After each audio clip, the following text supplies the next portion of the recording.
Que lo que Knicks fans? Welcome to episode 81 of Knicks Wallin Podcast. Recording this after the Knicks finished with the second seed in the East, 50 and 32 for our squad. The best season in 10 years.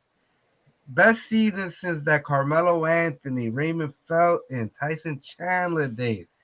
The Knicks with their new squad of Jalen Brunson, Julius Randle not here anymore, unfortunately, but we still got OG. We still got to give Randle his credit for the season. All right, Of course, look at of Zebo. course. You can't say nothing. Let me get the Yeah, monologue. hold on. Let me Not finish the yet. monologue. Zebo killing the Go monologue ahead. right now. I'm gonna have Making to. I'm gonna faces have to. over I'm there. gonna, I'm gonna have to record it back. I'm gonna have to. Nah. But yeah, what a great season, fellas. Honestly, one of the best seasons as a fan that we've had in a while. A lot of just highs on the squad, a lot of surprises, a lot of players just having the best seasons of their career, and kind of Jalen Brunson just really separating himself from. Is he a good player? Is he a very good player? Is he a all star? He just kept going. He's like, is he? And all the answers was yes, yes, yes. And now we know that we truly have a superstar point guard that plays for the New York Knicks and suits up with that New York across his chest every game, and that's just a great feeling overall. So I'm pumped. I'm pumped, fellas. We talked about it a few weeks ago. I said I dismissed the second seed. I'm like, no way, we're getting the second seed. But who would have thought Milwaukee would lose to teams like the Hornets and the Wizards? And that team is reeling, but we don't got to worry about them. Maybe never, because who knows if they get past the Pacers in the first round. But fellas, let's stick on topic. This is the New York Knicks show. Let's talk Knicks.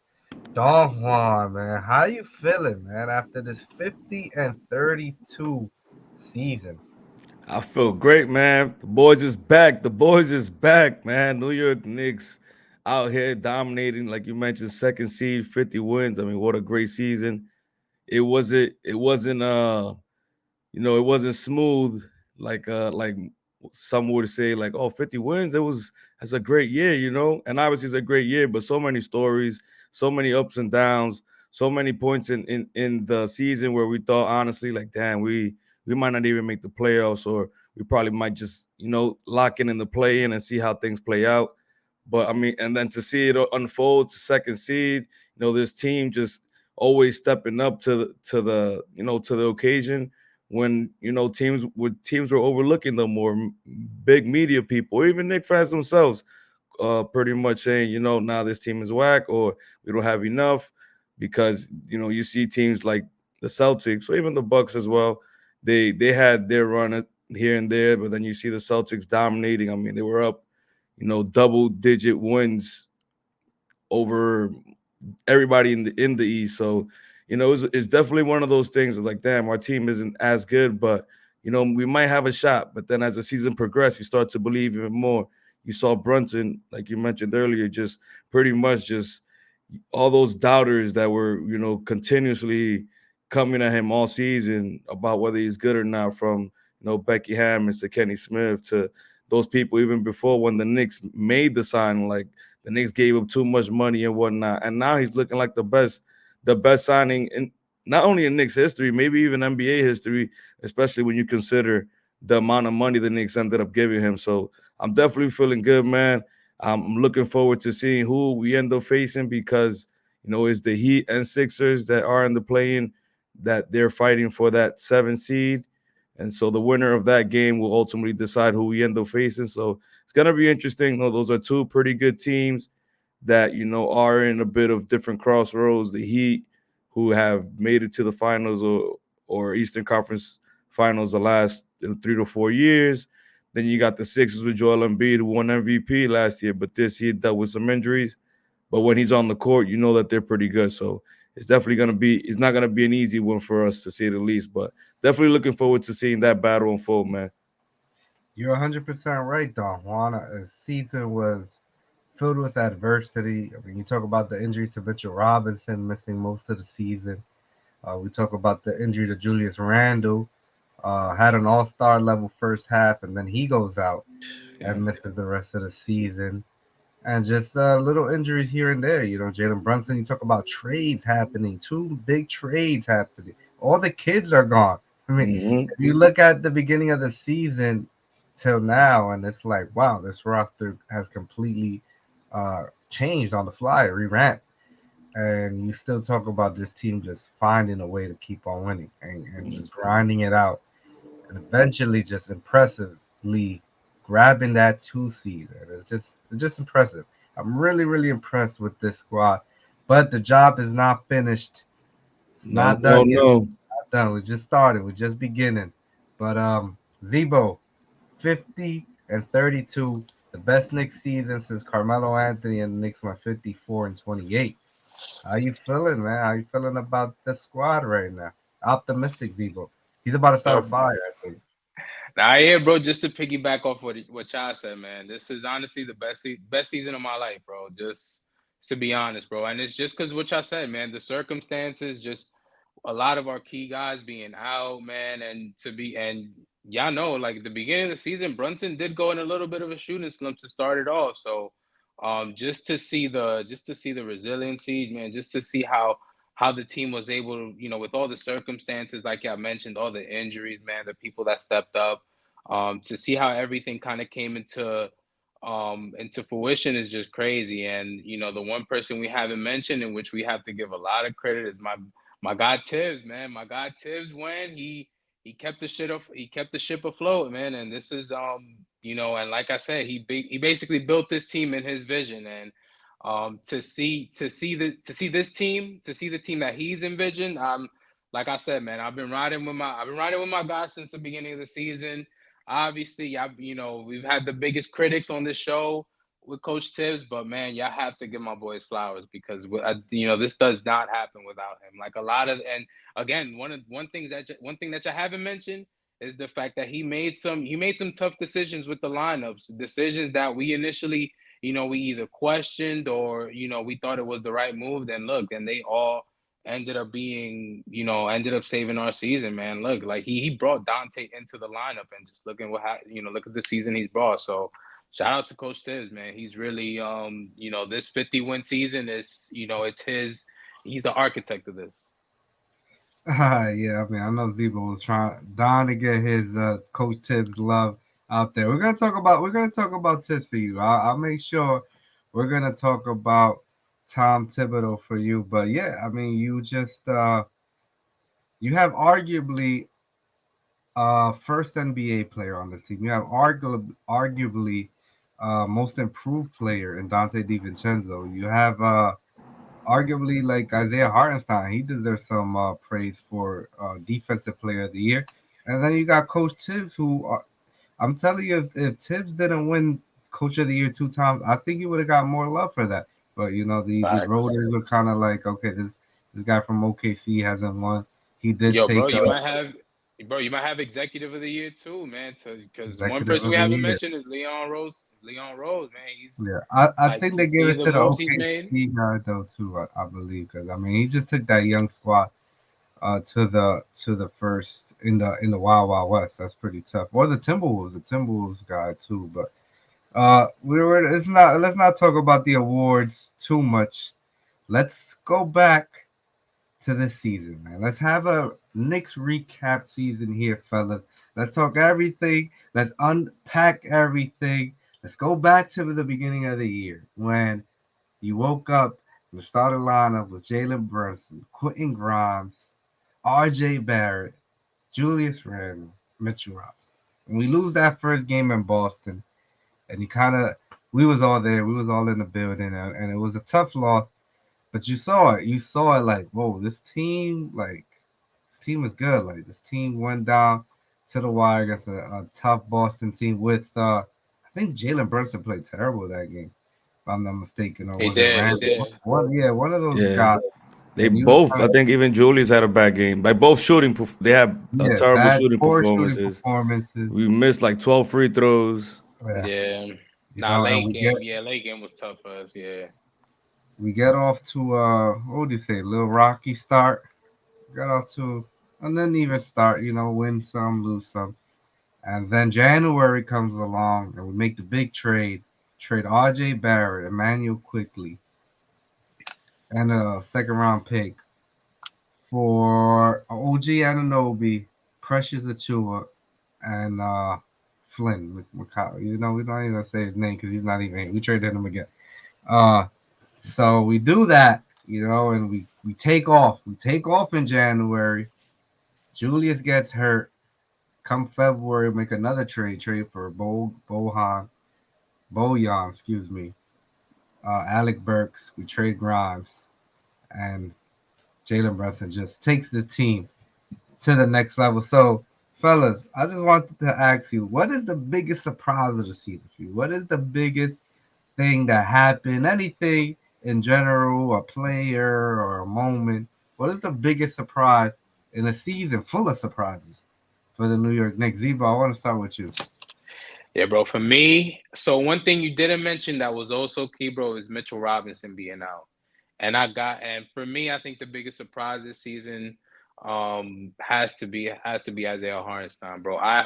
He stepped up big for us, man. Honestly, if he didn't miss if he because he did have a short stint where he missed some games. If he didn't miss those games, bro, honestly, I would put him right there. If it wasn't for Nas Reed, I would put him for sixth man of the year or at least most improved, man. Because to see the way his this to see the way he's played defensively, getting offensive rebounds, man, and also just being comfortable within the offense, getting Jalen Brunson really good shots, man. He was really a difference maker, and yeah, and y'all got to remember too, man. Before Mitch was out, like we were talking about Mitchell Robinson being the defensive player of the year. He was leading the league in offensive rebounds, and so for Ihart to come in and basically I think the defense didn't even. I mean, there was literally no there was no step, like the defense didn't miss a step during that time. And so for him to kind of keep the defense afloat, keep us in the top 10 in rebounding, gotta give my guy a big shout out. So yeah, for me, it definitely has to be iHeart.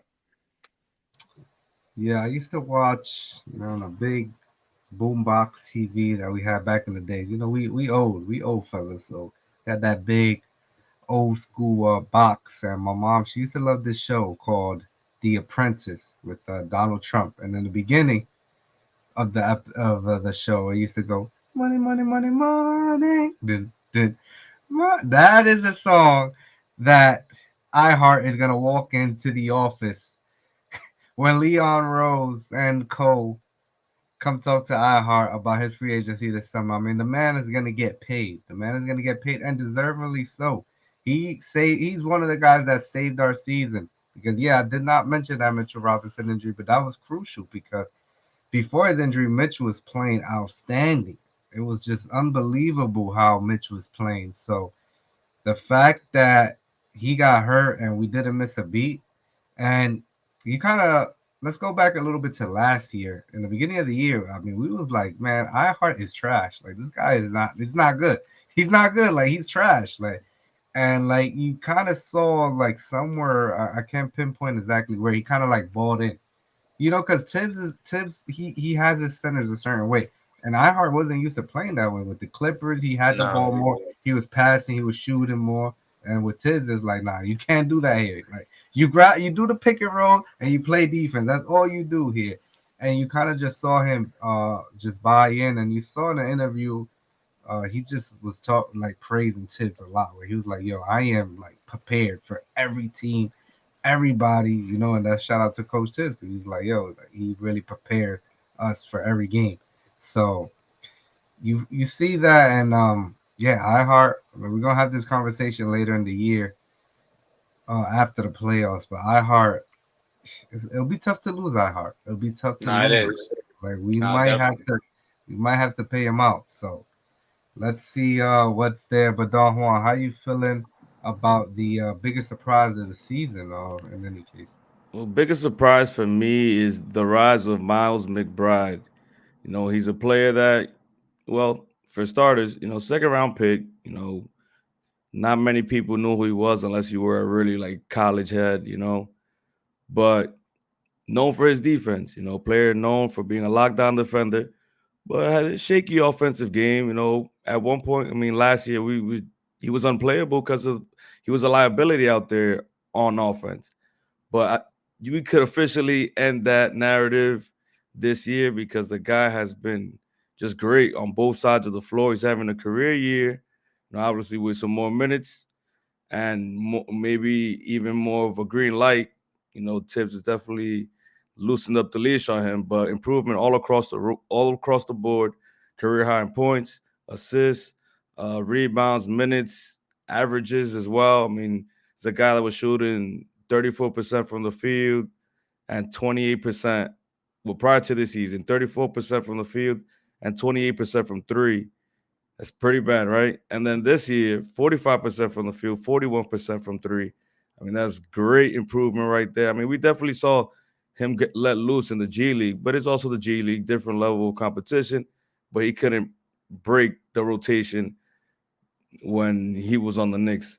Then that trade happens with RJ and IQ being sent out to Toronto.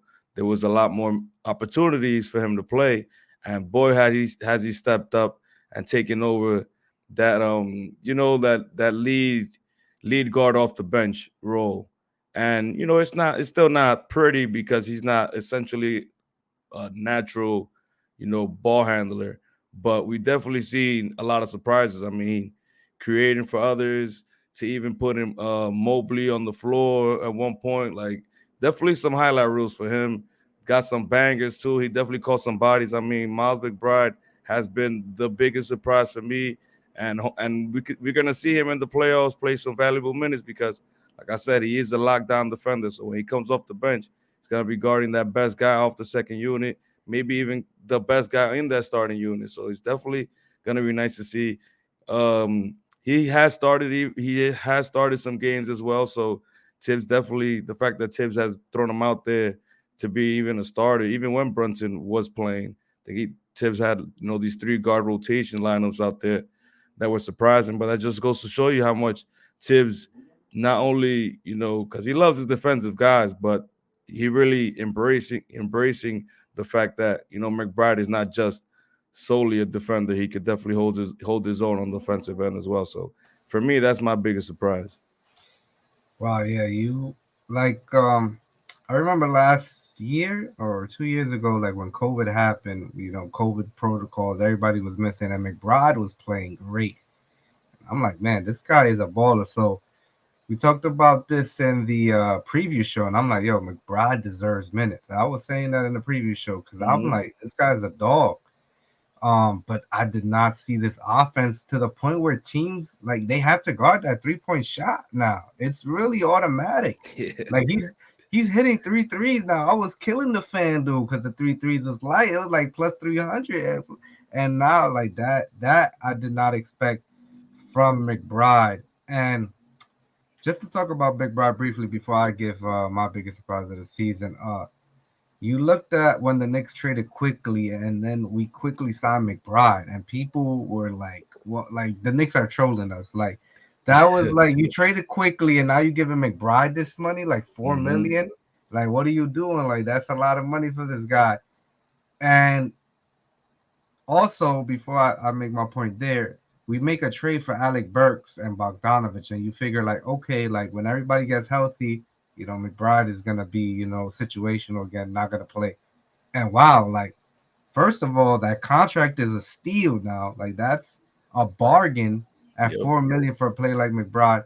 And two, you make it Alec Burke situational because you cannot take McBride out this rotation. He's playing so well. So what a year by McBride.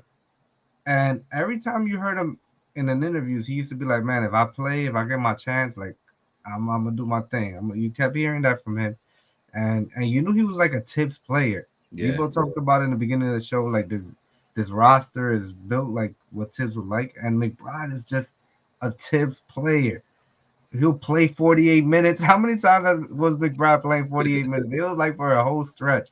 He was Facts. playing 48 minutes a night. So yeah, that's a great point, Don Juan McBride. He he really did his thing this year for sure. But yeah, fella. So like my biggest surprise of the season, in a season full of surprises, like there was just no shortage of surprises this year. But for me, the biggest surprise I would say is from the front office, honestly, because this front office has shown restraint. You know, Donovan Mitchell trade. I mean, Donovan could have been a Nick. Like Yep. that's we know that. Like Donovan could have been a Nick, and there's just been so many trades that the front office like, nah, we're not doing that now. And then not even at a trade deadline. Like, when was that trade? Like before New Year's, I think. Like the day before New Year's, Yeah, yeah. we make a trade for OG and Anobi, and we traded two of the kids that most Knicks fans love. We grew up with these last 3 4 years with these guys. Like it's like wow, we traded this for who? Like OG, and everybody didn't like the trade. I really like. I don't want to toot my own horn, but I like the trade from the beginning. You had Zevo coming on the show saying he never even heard OG on any Drake lyric. Like he was using Drake lyric as a barometer to the type of player that OG was gonna be. And people were just killing that trade. People were not didn't like. Well, granted because I mentioned the kids that we traded, but wow, what a trade! What a trade because Not to I mention the injuries. I s- what you mean injuries? Oh, OG. Okay, okay. You Yeah, did yeah, mention the yeah, injuries. You did yeah, mention, yeah. but it started off as like me just messing around, but it just kept going and snowballed to the fact like I was just putting up these stats every day. The Knicks went 20-3 with OG in the lineup, a plus 349 in the 23 games that OG played on the Knicks. He never posted a negative plus minus. Every time he's on the floor, the Knicks are a positive. And in January, you just started dreaming. You just started dreaming of how good this team will be. Like, with the way Julius was playing, it was like, yo, this Knicks team is dangerous. And it's a shame that we're not gonna see Julius in the playoffs. But just going back to my biggest surprise, yeah, it's just the front office kind of like saying like, okay, we're ready to make moves. And you saw that we traded all the kids. No more kids here. We got grown men in the building. Like this is a grown man business right now. This is a grown man operation. You know what I'm saying? Like no more Quinn Grimes, posting selfies at the beach. Nah, OG. I don't even know if OG has IG. Like, was even active on Instagram, or as Tom Thibodeau called it, fakeagram. Like these guys know. Like this is a serious operation that we're running here in the Knicks side of town. So that's my biggest surprise. Just seeing the front office pull the trigger. I was like, yo, traded Grimes, traded the RJ, traded quickly. It was like, wow, wow. So yeah, there's no shortage of surprises. You guys make great points. Hartenstein, McBride, like everybody played well. Jalen Brunson just ascending to that superstar. That was a huge surprise. I mean, we knew he was good, but wow, this is just amazing, man. Yeah. Now But shout out to Dante too. Look, bro, Yeah, another oh signing. Dante, come on. We could go. We could have a whole show and Yes, talk. But big. that's what we got to do next time. We got to That's, talk about every player and their surprises. That's a better topic. yeah, Yeah. for those listening and watching, just comment what was your biggest surprise. Let us know what y'all feel like Triple M said. There's a long list of surprises this year because a lot of things from guys setting career highs to trades to injuries. I mean, there's so many things that happened this season. Is a really decorated 50-win season to say the least. So let us know in the comments. Yeah, yeah. Let us know in the comments here. We haven't talked about a giveaway, man. We got to give the fans a giveaway soon. We got to talk. We got to get back in the lab and do a Facts, giveaway. facts. It's been a while. It's been a while since we gave something away. So we got some stuff here. We got some stuff here. Don't make me pull it. No, I'm not gonna take that. I'll Nah, take that shout out out. to the fans though. Speaking of that, shout out to the fans, the supporters, the followers, and all that. Now on IG, we just hit over 1,000 followers. So thank you for that. Mm, Appreciate that, Mm. man. That goes. I mean, we started from zero, and now we're here. So thank you guys for being along with us in this journey, man. And it just goes to show you that as long as we consistent putting in work, you guys are gonna you know continue on this journey with us. And also, if you don't mind, please like the video, subscribe to the channel if you're not already subscribed. because again, it just goes to show you that as long as you guys also engage with us and comment and like the video, we know that we're doing pretty good. It gives us some feedback on the work that we're doing, man. But nonetheless, I don't want to, I digress. I don't want to, go into another topic of conversation of how YouTube works here. Yeah, no, it's a great segue. Like Don Juan mentioned, it's great. It's great just to talk, connect. I mean, we just went to a great event on Sunday with Nick and Nader, and everybody was there, and it was Facts, just facts. like it was dope. It's just dope to connect with Knicks fans. We're so passionate, and it's fire, man. So thank y'all. We appreciate it. But yeah, let's not divert too much, fellas. Let's talk about the best game of the season this year. 50 wins. So there's a lot of good wins in this 50. But I want y'all to put y'all thinking cap and tell me which was the best win of the season for you. Mm. Don Juan, I'm gonna start with you. Wow. So many to choose from. And Cardiac Knicks, they always make a lot of these games very interesting, go down to the wire or dig themselves in a big hole and pull off a comeback from Jalen Brunson career high in points, all that. But for me, I'm actually there's a game that definitely stands out from the bunch, but just one that almost could have decided the fate of this team, and it was the game against the Cavs, March 3rd. Some of y'all may know it as the Jalen Brunson injury game or Jalen Brunson injury scare game. Minute into the game, Jalen Brunson goes down with a leg injury, which initially, I mean, it seemed like a really bad injury. Just, guy couldn't even get up or walk on his own foot or on his own leg. He had to be carried out. And then, mind you, we were already down, three guys.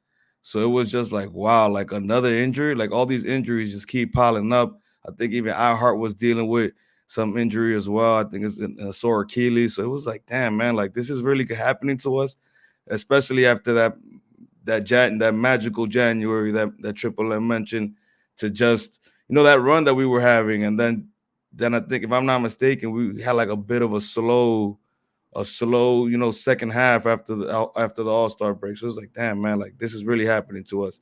Jalen Brunson, who's having such a great year and whatnot. But yeah, Jalen Brunson, that Knicks team without Jalen Brunson ended up getting that dub. It was a complete team effort. We mentioned how McBride had been playing, damn near full games. That game he played, I think it was 45 or 46 minutes that game. But it was definitely one of those games where, it was a character defining win. We have seen our guys definitely step up because of next man up mentality. But that was one where a team would just falter, and based on seeing your guy go down, it's like, damn, like we had enough. But nah, man, these guys stepped up. A Cavaliers team who we've had our battles from last year playoffs to the Donovan Mitchell trade rumors, and to the Cavs getting him and still being connected to the Knicks to this day. Like, it's always been this weird back and forth with the Cavs, and for the fact that the Knicks, without, four starters that game specifically, were able to pull off that win. I mean, it was definitely one of those games that, for me, I'm gonna remember it for years later, because at the same time, like, I think honestly, watching that game, I went through a lot of emotions. I even got cold a little bit, like it was weird. My stomach was hurting. It was a You got weird sick. game to even experience, and those are little things that make a game like that memorable. It's like the emotions that I went through. I'm like, damn, this season is over. Damn it, this that. Just thinking the worst, and then just seeing the team fight and not give up. It was definitely cool to watch, man. And of course, you got to credit Tibbs. We've been giving Tibbs a lot of love today, but it's because of the fact that he's prepared the next guy to step up when need be, and that's literally been the story of the season, man. Just whenever somebody goes down, the next person steps up. So that's definitely my best game of the season, Oh yeah, man. That was such a scary game. That was a scary game. I remember that game. I was like, bro. season's over. That's it. why everything that the you started thinking of the Knicks are cursed. You just started thinking like, what is wrong with? Are we cursed? Are we cursed? Yeah. And we pulled it out, and Brunson avoided a scare. But Zebo, what was your favorite game of the season? So I'm actually gonna I'm actually not gonna go with a close game, bro. I'm actually gonna go with an early game. This was back in January. It was the 38-point spanking we gave the Nuggets, bro. I That was think that fun. You was the took my game where, answer. You took my answer. bro, that was the honestly, that's the game when I just realized like now I'm looking at a finals team because again, that was one of the games that we had OG, Randall, and Brunson. Again, Mm-hmm. Randall only had like 17, but the effect that OG had, I mean, I know obviously, I mean, Triple M's right, man. I had my criticisms about the trade, obviously, because because of the durability from OG, but I can't front, man. When this man is on the court, he definitely makes a difference. And to see how we disrupted Jokic, because man, I mean, we see Jokic, like obviously we know he's the best player in the league, and we saw even in the game when we played at Denver, we saw how easy he got his buckets. Like the game just comes so easy to him. Yeah. That was probably one of the first games that I've ever seen from Jokic where, I think he had a pretty good, I think he had like 29, 30, but it was like he was tight. Like he was literally uncomfortable most of that game. And Jericho Sims was actually did a pretty good job. And so I think that was the moment when I realized like, oh, okay, now this is a finals team I'm looking at if healthy. And so yeah, I got to go with that game because just to see how dominant we was, and that's when it just came to my head. Like, we're definitely there. Damn, Mm. Zebo took my game. I love that game. I even had the box score here. It's funny you said Jokic was annoyed that game. The man had 31 points, 11 rebounds, and shot 13 of 17 from the field. He missed four Jeez. shots. But I know what you mean. I remember him getting frustrated. Yeah, He yeah. wasn't getting Yeah, fouls. no, if you watched it, I see somebody yeah. poked him in the eye, and he was being like he was being Yeah, uh-huh. dramatic in the thing. But that man is just a monster, man. Good luck to Right. Yeah. the Los Angeles Lakers facing that in the first round Mm-hmm. because that's just crazy. But For yeah, real. Debo OG had 26 points that game, and I agree with you. Like I was just like, yo, this team is this team is elite. Like this is an elite squad right now because Dante played well that game. It was just like a well-rounded effort, but Yeah, yeah. Balance. I'm not gonna go there. I'm gonna have to adjust on the fly because that was the game. Look, I had the box score ready, but See.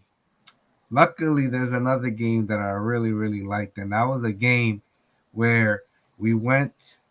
We was in enemy's territory, New York's junior, right there in Brooklyn. We was in Brooklyn, New York, facing the Nets, and it was a close game, fellas. It was a battle. We was battling with them. It was another game in January where we had that great month, and it was close. It was close. It was looking like we was gonna lose, and on that last possession, Jalen Brunson gets blocked. I think it was Cam Johnson or somebody coming down the lane, and OG just comes out of nowhere and blocks the shot. No, Oh no, it was Josh yeah. Hart. It was Josh Hart, actually. It was Gosh. Josh Hart. Josh Hart blocks the shot or affects the shot. Then Cam Johnson. It was a wild scenario. He grabbed the rebound, and OG came and just blocked him at the rim. Josh Hart gets the rebound, throws it to Randall, who throws it to Brunson, who throws it back to Randall, and he slams it home. And the arena goes absolutely bonkers. I mean, I was in the crib just jumping around for joy, I remember that. Yeah, it was a wild game. And I It think was Mikal a Bridges was going off too that game. It was a wild game, man. I woke up the kids. Like I just didn't care. I was screaming. I had like Triple M got activated there. It was a main. It was binocular, as a Triple M will say. And that moment right there, and I'm like, wow, like we're just a great. We're like a very good team. Like, that's when it kind of like this Nets game was actually after that Nuggets game, so Hmm. that was just like a build up where it was like, yo, like nah, this team is OD now. Like they ODing right now. that month of January was special. That month of January, I'm gonna tell that to my grandkids about how good the Knicks were in the month of January. It was a special month, fellas. And yeah, that was probably one of my second favorite game. But it has to be first in this scenario because you just saw how gritty this team was. You know, Brooklyn, they were trash, but they weren't that trash then. Like, they were still a respectable team back in January. And just Knicks fans again taking over the Barclays. I mean, that's what we do. That's what we do. Wherever we go this season, we take over. You know, Charlotte, we took over. Washington, we took over. And of course, we're gonna take over the Barclays Center. So that was a great game, fellas, for me.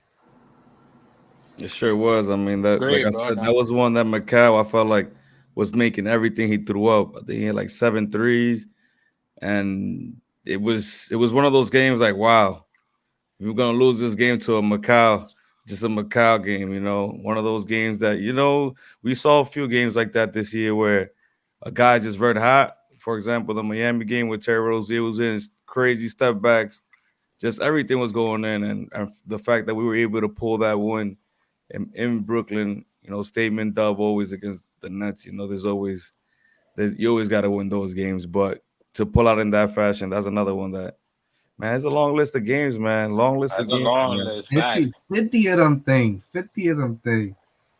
We could have used that Jalen Brunson 61 if we would have won that game, but we can't even Facts. use it. Like Honestly, bro, you could, yeah, nah, that's a memorable game too. I mean, honestly, that's bro, that was the game when I was like, oh nah, Wembanyama's real. Like he definitely yeah. he definitely gonna Wemby. take over. That man had a freak lineup of like Yeah, 40, 20 rebounds. Like it was some crazy, yeah, crazy stat fact. line for sure. But bro, even that 50 burger from Brunson against Phoenix, bro, that was even like That was fun. That was fun to that watch. was fun. Yeah, Everything was going in, bro. I was bugging the everything hell out was sitting on the couch.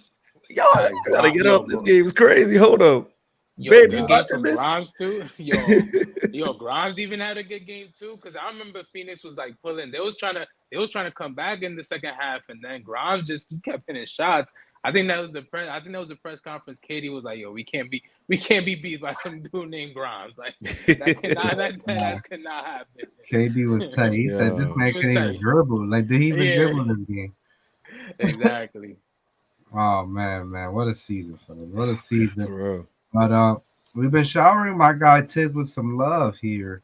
So I want to ask you guys, how was the coaching by Mr. Thomas Thibodeau? I'll go first. I'm gonna give my boy a 9.5. It's just like the injuries, the two big trades, the adjustments. Like, I think it's safe to throw out a lot of narratives that people have of Tibbs out the window. Like, he depends on vets. He's depending on these kids. Um, about Obi, you look about Obi Top and Cam Reddish. A lot of Knicks fans were like, "Yo, these guys need minutes," and they go to other teams and they haven't done anything this year. Like, Tibbs soured on them. So Tibbs has just done an amazing job of kind of picking his players, what players he thinks fit his system, and just putting them in the right spot. Um, Mhm. I mentioned the iHeart, just really getting iHeart to buy in, and now iHeart, he's running a lot of plays. Like, he's one of those guys where when they trap in Brunson, he kicks it out to iHeart. iHeart makes the decision, with a pass to, or even they have this play where he grabs it and Jalen Brunson cuts. Like, they always run this play. It's crazy that you see that being effective still. So he's like pushed every button right this season. Mhm. Players are just having career years. Jalen Brunson having a career. Dante DiVincenzo having a career year. Isaiah Hartenstein, this is might be arguably a career year for him too. Josh Hart, maybe not statistically a career year, but my boy put up 5 triple doubles in 1 month. Like, he's not doing that anywhere else. So the man just has everybody bought in, which is great to see. Uh, and 50 wins, fellas. 50 wins. People expected the Knicks to be good, win 45 plus games, but 50 wins and the second seed. that's just impressive with the season that we had. And I think Tom Thibodeau should have got some Coach of the Year award for real, like nominees. Like he could have been like I said. I think the voters had fatigue. He already got two, and OKC coach did a phenomenal job as well. But what a job by the coach, and I think he's extension eligible this season, so he might be here for a while. So we gotta hope that in the playoffs, either we play Miami or Philly. Eric Spoelstra, one of the best coaches in the league, top three probably. And Nick Nurse, he's not a bad coach. These coaches like mixing it up, being creative. Nick Nurse runs that box and one defense. So you kind of hope that Tibbs just is not template coaching, which sometimes we complain about. You got to read and adjust. So you kind of hope that Tibbs does that in the postseason. But listen, the regular season, he didn't give none of us to worry about. So you figure that he will. So what a season by coach. I'm giving him a 9.5. Don Juan, what's your letter grade on Coach Tibbs? I'm not gonna lie, Triple M, that's a pretty high coming from you. I'm 9.5. I'm like, damn, 9.5 for Tibbs. Okay, I see you. Now I know my you're boy tough. turned around. Yeah. Bro, come on, bro, real recognize real, bro. That's like 50 wins. You can't even deny it Yeah, you anymore. can't You can't deny, right? Can't you deny can't it. court, bro, and that's why he brought up the little play. That's why he brought up the playoffs right now. He's like, now let me go ahead and throw a little let me throw a little salt on this real quick. Yeah, I yeah, had to like throw that in. like he's Nah, still nah, I not mean, sold yet. it's true though. You guys have to agree that these two coaches are one of the top No, that's a coaches in the fact. That's East. a So fact. is it going to be a That's a fact. coaching battle? This is going to be a Mhm. coaching battle as well. Definitely gonna be a test for him and the squad. Because at the same time, these are two teams that you can't let them get be defined by wherever place in the standings they're in. They're definitely teams that definitely underperform due to whatever the case may be, injuries or whatnot. But these are two teams that at the end of the day you have to take them serious. But for me, I would give Tibbs a grade of 9 out of 10. So it's a little less than Triple M, but I'm not gonna throw no salt on him. And I think that there's always room for improvement. Nobody's perfect, so I say a solid 9 out of 10. I don't think no other coach would get us 50 wins under these circumstances, so he should at least be the runner up for Coach of the Year, right behind OKC's head coach. I'm not even sure his name, but Tibbs, in surprising fashion, he made the necessary adjustments in the in-season adjustments from inserting Dante DiVincenzo into the starting lineup early in the season, playing around with the rotations on a nightly basis. I mean, we saw him at times, his usual that he loves his two big man starting lineups, but then in other games when necessary because of the matchups, he'll have three guard lineups out there. I think I saw McBride, Dante, and Brunson starting at one point. Like this is something that we've never seen Tibbs do or even think about doing because for lack of better words, just being a stubborn old guy, right? But he definitely didn't let that narrative paint a picture, and he made adjustments. And like I said, you know I don't think any other coach could, because of the situation, down three starters at one point, even four starters, and to the fact that he got us 50 wins, man, you got to give the man credit where credit is due, which is why I ultimately think he's gonna get that contract extension because I mean, the haters will say, yeah, but Tibbs is running the guys to the ground, a minutes here and there, but realistically, you don't get 50 wins if you don't put these guys in those specific situations playing that amount of minutes, but also it's also the circumstances. Tibbs pretty much had his back against the wall. You got to play your guys. You're not gonna play for, Jacob Toppin, or this dude. What's his name? I don't even know those guys back in the bench.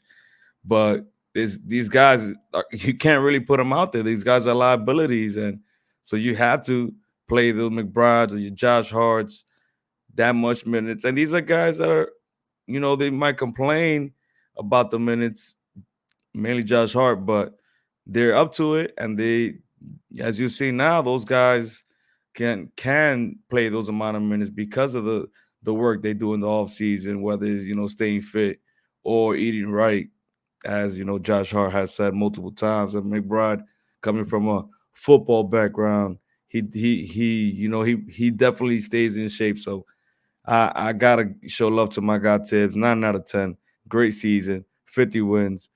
Definitely deserves some love on the coach of the year, man. So hopefully he's up there, man. Because at the same time, Tibbs always getting the short end of the stick when it comes to the media love or even fan love. I think they already voted coach of the year was the OKC coach. I think that Hmm. was the award that came out. But yeah, just piggybacking on your point, though, Juan. No Nick finished in the top 10 in minutes per game. You You get have to that. go down to 14th, where Jalen Brunson played 35.4 minutes a game, ranked 14th in the league. Do you know, just ranking above LeBron James? LeBron, 59-year-old LeBron James, he played 35.3 minutes per game. So he averaged zero point 0.1 less minutes than Jalen Brunson, and Jalen Wow. Brunson's like 27 and LeBron is 59. So come on, like, Yeah. Tibbs, he does play his guys a lot, but it's a great point where you mentioned where what was he supposed to do? Like, you cannot play, you can't. Every game mattered, as we could see in the standings. I mean, how many games separated the second seed in the East and the seventh seed in the East? It was maybe like three games. It was crazy. It was a tight schedule. It was a tight window this year. So shout out to Tibbs a nine. Look, you guys call me negative. I look at Don Juan giving him a nine. Like, I'm a little shocked. I'm a little shocked that I'm on the high horse right now. But Zebo's about to blow us out the water right now and give us a Yeah, 15 out. man. Listen, man, 10 out of 10, A plus plus, like whatever, all that, bro. Like, I know what to expect from Tibbs. Like, I'm not even going to talk about all the big decisions, all the right decisions he made during the season. I'm not even going to bring up that. I want to talk about Tibbs in general because I just never understood something that Don Juan said that really resonated with me. It's not really like the media. It's more the fan. Like the fans really don't like this guy, and I just honestly never got. I really never got that, bro. Like if you look at Tibbs' career, everywhere he's been on, like yes, he does not have a ring, but everywhere that he's been on, he's been able to go ahead and change the culture of that franchise and bring them and make it to the playoffs and essentially be have really good teams. Like if y'all look at those Chicago teams he had in the past, I mean the only reason they didn't win is because they ran into a prime LeBron James. Like no one was gonna beat that. When you look at even our team right now, I mean again we've lost against teams that eventually just made it to the finals. Like it just is what it is. I mean, we lost against Trey Young, but again, that team was just, it wasn't necessarily built to go past the first round. It just is what it is. And so I just never understood why, fire Tibbs and, I don't like some of the decisions he made. Like again, like he built this team within his vision and again, the way he builds his teams is for winning. Now is it for the playoffs? It's something that is definitely gonna be is that it's definitely a question. I'm not gonna, it's definitely valid. Those concerns are valid, but I just feel like this is a guy that's, no, he's built the consistency of winning. Winning 45 to 50 games every single year, and that's something I'm just not used to. I'm just not used to as a Knicks fan. So for him to build that consistency, for us to, for people to criticize it or for us to go ahead and lose that, I just never really got it. Like, right now we got it really good with Coach Tibbs, and so, like I said, for me, 10 out of 10. Back, back up the Brent structure, my guy. Like, keep him here as long as possible. Like, he's definitely gonna build a championship team. So, I mean, yeah, I mean, that's where I would argue with you is that you said that Tibbs changes the culture, which he always does, but then that's where it kind of stales out because his teams always kind of just stale out in the playoff.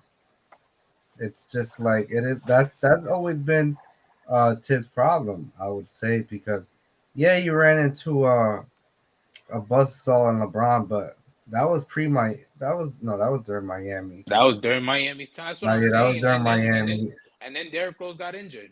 Like it But just is what it is. The Timberwolves situation. I mean, I think they bowed out in the first round, like two, I three mean, but that seasons. Yeah. Well, they were also a young but even team. but Carl that Anthony was a young team. Towns, And then who did they Wiggins. face? Like that was a weird team. Yeah, and then who Yeah. did they face, Jimmy bro? They Butler faced the fallout. Like there was a lot of things that yeah, really bro. And had that he had no control.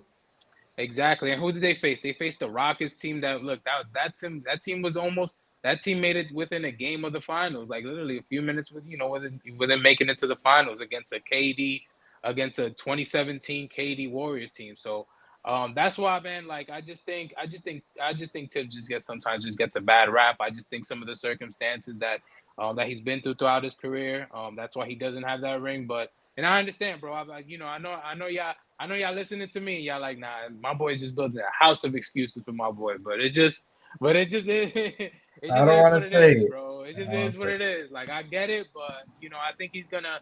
I think some of the questions y'all do have, he's definitely gonna answer at these playoffs, and I think moving Mhm. forward for sure. Well, that's why look, context is key, man. Context is key. There's always a story within the story, man. You can't just look at the numbers of the standings and see if it wins and losses. There's definitely a story within the game. But Tibbs is a NBA champion. You can't forget that. He was a champion for the Boston Celtics, assistant coach with Doc Rivers, and he's been there multiple times. He was with the Knicks as an assistant coach when the Knicks made it to the finals against the Spurs. Even though they lost, he was still an assistant coach. And you know that's still good experience. He's always known as a well, when he was an assistant coach, he was known for his defensive schemes, and ultimately that's what he's mastered. And this Knicks team has always been one of the best defensive teams. So, defense was championship is the saying, although that has changed throughout the years because of these high powered offense. But we got a bit of both with this team as well. So, man, shout out Tibbs, man. NBA it. champion Tibbs. Shout out Ted for sure. But fellas, let's go quickly here to finish up the show. Let's wrap it up very quickly, very briefly, fellas. Rapid fire here to get it in. Pause. No Diddy. Uh, how who who would you rather face here? Who would you Mm. rather face? We're gonna find out tomorrow, so people might already know the answer to this. But bear with us here. We're gonna go rapid fire for you guys before we get out of here. Who would you rather face? The 76ers or the Miami Heat? Don't want. I'm gonna start with you. Let's go rapid fire. Let's go. Yeah, for me, I say the Sixers, and the reason why, Embiid, although he has been doing good, since coming back from injury, I feel like we have multiple bodies to throw at him, from OG, who has actually fared well against him, to iHeart, to Mitchell Robinson, now that he's fully healthy. So the fact that we got those big bodies down there to stop or make Embiid feel uncomfortable is always nice. And then you also have Maxi out there, who that's really the only two scoring punches. And Maxi, based on how we've played him this year, we've fared well against them, even though I think Maxi might have had a good game, but volume shooter, low efficiency type of game. So I feel like we fared well against them. Triple M mentioned the coaching style could play a part, where they might see a little bit of boxing one. But the fact that we got OG out there, we got Dante, who's been killing it, where Brunson Yeah, doesn't really have to, you know, just go off being Brunson's 60-50 point game. He's definitely going to be kicking out when these guys are double teaming or are really focused on Brunson and blitzing him and making him feel uncomfortable. So I prefer to face the Sixers, and also because of the history against the Heat, where Spoelstra, just the dude is a magician. He knows how to you know make make something out of nothing. I mean, last year we saw him from Gabe Vincent to Duncan Robinson to Struz. Like, these are guys that it seemed like he picked up outside in the streets, and these guys are balling out. So these guys actually improved they made adjustments in season with Rozier. So it's little things like that. I'm like, you know what? I prefer to avoid those guys. Let the Celtics deal with that. Maybe they could even knock down a bigger foe in the Celtics, who they actually match up well in the last few years. So I say the Sixers for us, man. I'm playing chess over here with these matchups. Yeah, yeah, it'll be a battle for sure. What about you, Zeba? How you feeling? Nah, give me Miami. I get it. This is the team that that just turns it up a level in the playoffs. But I think this is the year where they I just don't see it. This is a year older of Jimmy Butler. I think this is the year where he starts to slow down. This is not the same team as last year. I don't think they will get hot. Their offense is stale. I think with even a 70% Mitch and iHeart is stopping Bam. So other than that, I mean, they basically have to rely on guys like inconsistent Terry Rozier and Duncan Robinson, who I think is hurt. So and Tyler Hero, I'm not necessarily worried about. So I think this is the year where Miami actually goes down in the first round. Okay, okay, Zebo, I see you. I'm actually agree with Zebo. I want my revenge. I still have that bad taste in my mouth when I said Knicks in 5 and we lost in 6 to Miami, and it was just I just couldn't because we were a better team overall. But unlike Zebo, I still respect Miami. I mean, Jimmy's been weird this year. He's been saying he's gonna turn it on, and he just hasn't. So it's like, what Right. is he waiting for? But you don't know. The guy's averaging 35 points per game in the first round. That's where the playoff Jimmy comes from because in the first round he just goes crazy, and then he starts tailing off towards the end. But it's just I still respect Miami. I'm gonna still be nervous playing them because Don Juan mentioned about Spoles. Spoles just man, he's just he knows how to pick your spots. He knows what buttons to push, and that's always a scary in the playoffs. But I just I just don't see it this year with Miami like Zebo. Like it's I just like don't. the team is just they can't score. They just can't score the basketball. They have nobody besides Jimmy to really get them a bucket. You know, Bam is not that type of player. Tyler Hero's very inconsistent. Duncan Robinson is inconsistent. Terry And Rozier inconsistent. Yeah. yeah, so but you just never know with Miami. We played them last month and Terry Rozier had 8 threes on us. So it's like they But that always find a way. They always find a way. So I'm gonna still be nervous, but I just you know me, I am a big Joel Embiid fan. Like, I really think he's a top 3 NBA player, and I just don't want to face that, man. I don't want to face this. This guy just rolls out of bed and scores 40 points, like by mistake, and he's gonna get our guys in foul trouble, and then we gotta just do the most with that. So, the Sixers are not really a 7th seed. Like they're before the season started, we said they were the third best team in the East. So I really don't want to face that. I'd rather take my chances with Miami, a team that you check down the boxes and it's like, okay, who has the better player? I think the Knicks have the better player, Jalen, but I mean Jalen Brunson. Uh, who has more depth? I think the Knicks. Like you go down, and besides coaching, I think you got to give most of the brackets to the Knicks. Where if you go to Philly, it kind of gets weird. They have a bunch of X factors. Tobias Harris can get hot one series. You just don't know. But I rather Miami, but I think we're gonna face the Sixers, fellas. I think Yeah, we're gonna so get on too. that I-95 and have to take a road trip to it's Philly. right Hey down man, the block, I got man. I got a few houses out there, so y'all can stay over. Y'all can stay over. Fully renovated homes for you guys. We might have to drive the 2 hours to my second home, Philadelphia. I think that's where we're gonna go. I think that'll be the scenario. But hey, we'll see you tomorrow.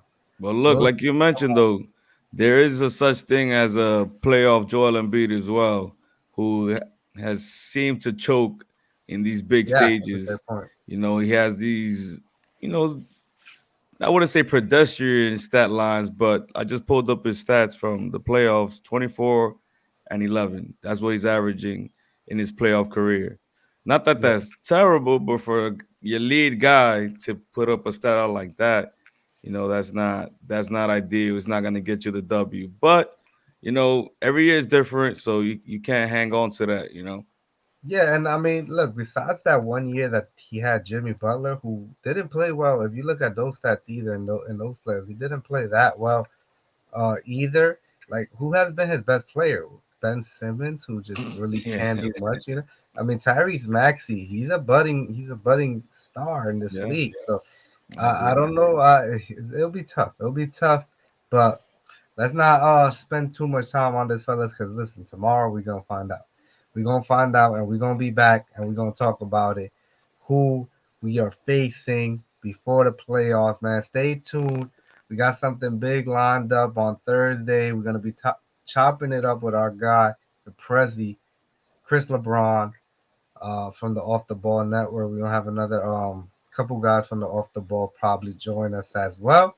So stay tuned for that Thursday afternoon. We'll be dropping what time and stuff. But yeah, what a great show, fellas. It had to be a long show because the season was long. We had to go over everything, and we still missed things. But bear with us. If there's anything we missed, along with your favorite game of the season, your biggest surprise of the season, man, drop it in the comments. It'll be good to see what you guys think of the episode. But let's get out of here. Don Juan Zebo, any final thoughts, Don Juan? Almost start Hey, just looking forward to seeing who the matchup's gonna be. We play on Saturday, so it's a quick turnaround, but definitely much needed rest. So pretty essentially, Knicks played on Sunday, got 6 days off. Our guys, regular, 40-minute nights for special Josh Hart's, the McBrides. But yeah, man, looking forward to the this matchup and see how these playoff seedings or I guess matchups unfold. Mainly those playing teams that this should be interesting. I think the Warriors about to lose and could be the end of the Warriors franchise, man. Gonna be interesting how to see how Yeah, that unfolds as well, man. But just yeah, ruined my man. parlay. Just ruined my parlay. I Yeah, didn't my even. fault, bro. I should have, there could have been something after the after the episode for you to see on your own. And the end of a dynasty, yeah, man. I think that's it for Golden State. They cannot sign Clay to big money. So wow, that was a long time. Hey, man, look, the NBA is built Yo, to my turn boy hit around. a donut. God, Clay, a donut. 0 points No. for Clay. Fact. 0 for 10, 0 for 6 from 3. Wow. Oh man, the man might sign for the vet minimum now. he might come to New York, man. You never know. He might sign up for the vet minimum next year. That's what That Zebo Sheesh. wants. is crazy. So, Lebo, what are your final thoughts here? Yo, it's playoff time, man. Like, man, keep tapping in with us, man. We're gonna keep putting more content. And it's like I said, man, it's playoff time. This is when us three, this is when we come alive. Like we're gonna be outside, man. Like we definitely gonna be outside for different functions, man. So if y'all see us, man, like definitely interact with us, man. Say what's up to us and yeah, man, just can't wait. Can't wait. Yes, sir. You know I get activated this season. What they called me Yeah, last year? What was it? The Drake? I forgot the Drake thing that they called me. I was like a Drake nah. meme for a minute. It was fun. It was crazy, man. People at work stopping me like, "Yo, I saw you on TikTok. They was calling you Sassy Drake, Oh something yeah, like that's that. what it was. That's Oh what it yeah, that's was. what it was. It Yeah. was something crazy." And I'm like, "Yo, that's don't mind me. That's just playoff Triple M. I don't know who he is at sometimes. It's just playoff. You know they call playoff Jimmy. It's playoff Triple M. He's a different person. He's a different person. Got a sneak preview in Chicago. I was going crazy out there, but yeah, what a season, fellas! What a season! And Mhm. listen, if we do not go far in the postseason, it'll be disappointing. I mean, we all here would say that, but given in the fact you just kind of see what this team is building, and this year really cemented the vision because a lot of people didn't see it. You know, you kind of was like, man, they just gave Obi up for nothing, or all they're doing is signing Dante, which was a little disappointing and weird. But you kind of saw the progression and the vision, and now this next team, they're gonna be good for years to come. I don't see us being like 2 years ago, where we won a lot of games and then we missed the playoffs next year. We Yeah. won 47 games last year, made it to the second round. This year we won 50 games. You know, let's keep on going. Let's keep on advancing and keep it pushing. So I'm excited. I'm excited for the playoffs, fellas. I'm excited for the playoffs, as it should everybody else. But y'all already know the vibes, man. Thank y'all for watching the show. Knicks Wild, episode 81. Don Juan, Zebo, and Triple M tapping in with the guys, man. Y'all already know the vibes, man. Peace.